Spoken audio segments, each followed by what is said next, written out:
Temuan baru kelenteng mungil perkuat penyebab tewasnya satu keluarga di Kalideres untuk ritual. Polisi mengungkap adanya temuan baru dalam kasus kematian 4 orang satu keluarga tewas di Kalideres, Jakarta Barat.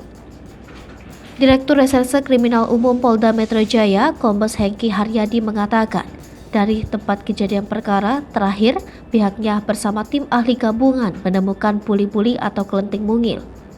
Dari temuan itu, kata Hengki, benda tersebut diduga digunakan oleh korban meninggal untuk melakukan ritual. Kendati demikian, ex-Kapolres Metro Jakarta Pusat itu belum mau membuka secara gamblang terkait temuan tersebut. Adapun hal itu nantinya akan disampaikan dalam hasil akhir penyelidikan kasus kematian satu keluarga pada Jumat 9 Desember 2022 pekan ini. Dikutip dari sejumlah sumber, buli-buli atau kelenteng mungil bentuknya mirip sebuah kendi, tapi bentuknya sangat kecil seukuran ibu jari orang dewasa.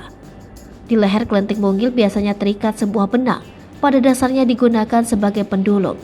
Kelenteng mungil kerap dipakai dalam ritual dan dianggap mempunyai kekuatan di antaranya untuk mempengaruhi untuk lawan jenis, pengasihan, atau penarik sukma.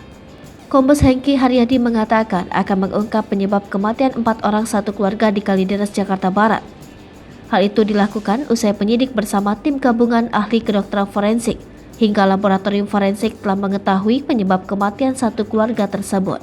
Ia menuturkan penyebab kematian diungkap pada Jumat pekan ini, sembari menunggu penyusunan laporan akhir dari para ahli.